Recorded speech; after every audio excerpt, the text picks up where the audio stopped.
Hey guys, welcome back to the RSA podcast. I'm happy to be joined by Roy Marcot, historian, author, and former president of Remington Society of America.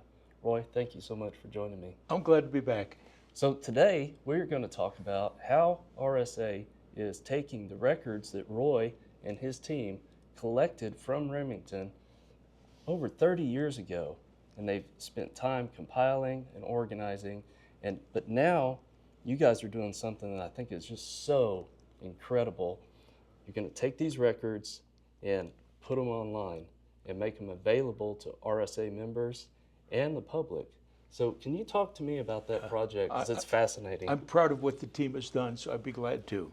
Um, um, we talked the last time we spoke about the extent of the records. Yes. And for the most part, they are over 140 linear feet of material, but it also includes many things that are larger posters. We've collected blueprints and other many materials on Remington and Remington related as well. So it's not just Remington firearms, but it's related.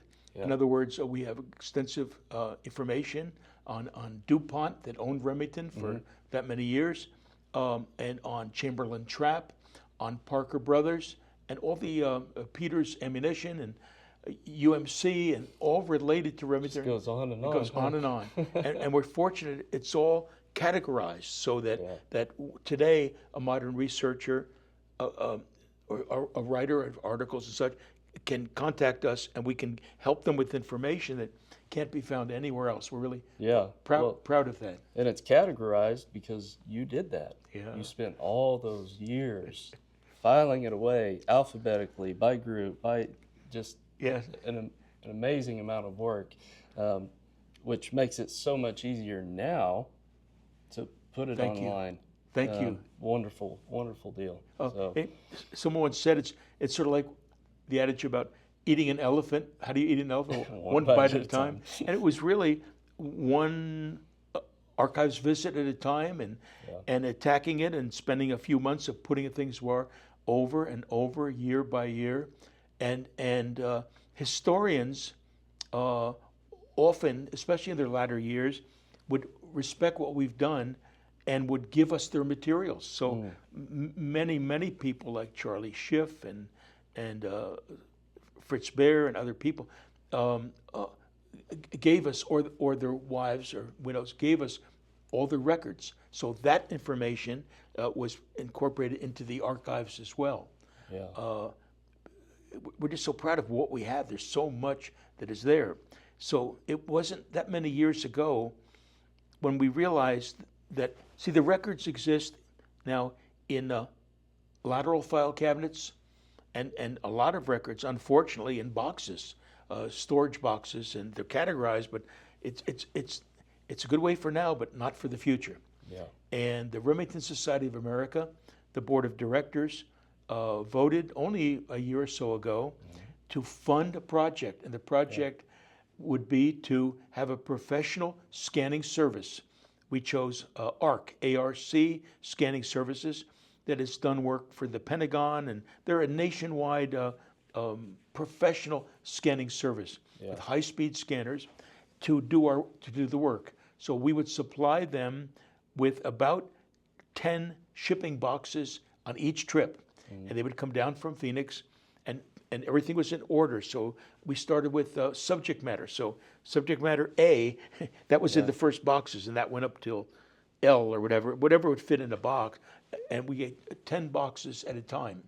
And they would pick them up and bring them, about a month later, would bring them back and separately send us digitized storage informational records that were PDF. In other words, the original letter or report may be just a sheet of paper that's not searchable. Yeah. They would make that searchable by digitizing it and making it PDF. So future archivists can scan things and look for them in a much easier way than just having a paper copy. Yeah, once you have a file, then you can organize it in so many different ways. Yes. By model or by type, and it becomes a lot easier. Thank you. To organize that way. And Jeremy, the other thing is that our records Our records are paper, they're things. What can happen to them? Yeah. A fire, a water damage, anything could happen to them. And the Remington Society Board of Directors said, these need to be preserved. And the best way to preserve them is to scan them, digitize them, and then control their use and how they would get out. Yeah. And as we sit here today, we have completed about 40% of the primary first most important documents. We've got 60% still to go.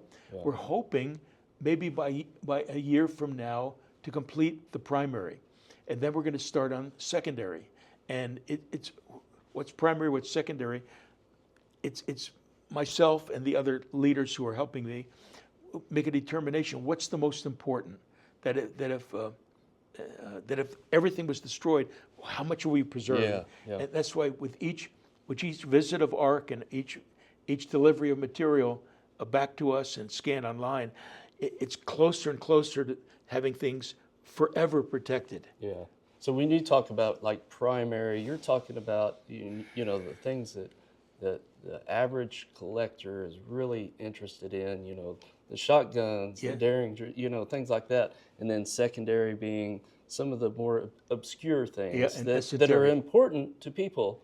But like you say, if something happens, you want the primary to be protected. Yes. And I can tell you that after talking to you about it, it is protected. There's paper copies, there's hard drives, and then there's The cloud? In the cloud. So you got 3 layers of protection for this information.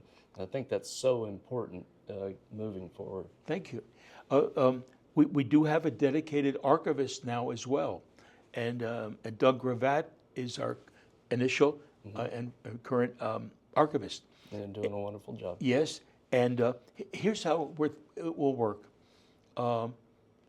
Even before we finish the end of the project, Remington Society members and members of the American Society of Arms Collectors, and I'll talk about them in a moment, Okay.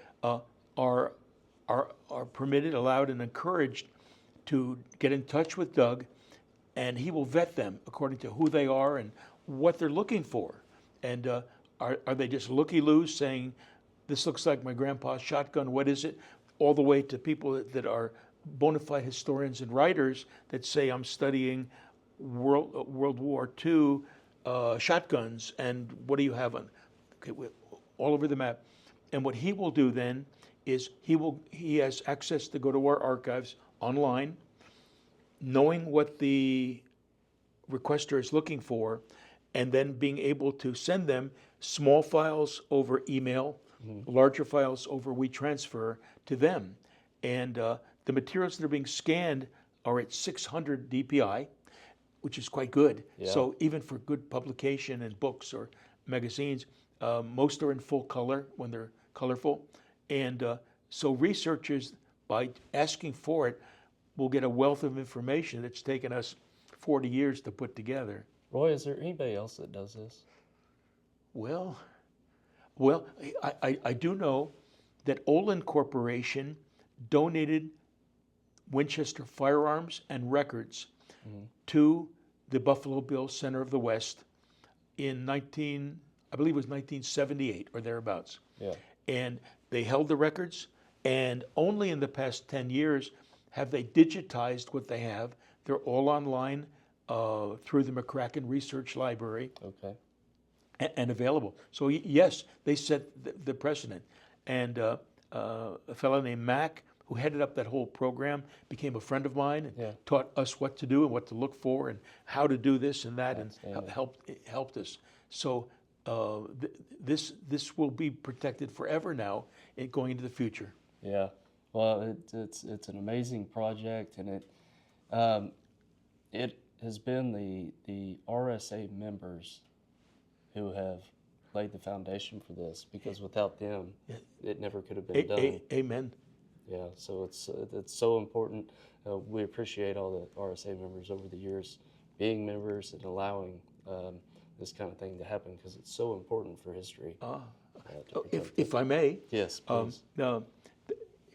Those interested in Remington history in the study of firearms and all the myriad number of things that Remington did over the years. We encourage you to look into us.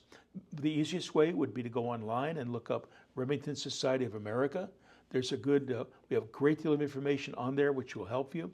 And we would like to welcome you to become a member. Absolutely. It's very reasonable, and members receive a 72-page full-color magazine, which I Wonderful. edited for the longest time, and Yeah. okay, you know that. And we held a seminar, a historical seminar every year, and we go to a Remington-related site, whether it be a museum or the Remington plant in Lone Oak or the Smithsonian, a Remington-related site that would have things of interest like Springfield Armory. We've been Yeah. there several times. We've been doing this since 1994. We do it every year, and we would welcome new members to join us there as well. Absolutely. And they're held all around the country, so you don't have to even travel far to come to it. But it's a great organization. It preserves the history of this company. Remington has gone through ups and downs over the years. Yeah. It still is America's oldest gun maker, and we would welcome new members to join us and to come with us and walk through history into the future. Absolutely. RSA is such a wonderful organization. The journals are absolutely top notch. Wonderful photos, excellent articles written by very knowledgeable Yes. people. I mean, these aren't the magazines that you pick up off the gun rack Yeah. or the magazine rack. They're really good, in depth. You get access to the archives coming soon. Yes. For any member, you don't have to be a writer or anything like that.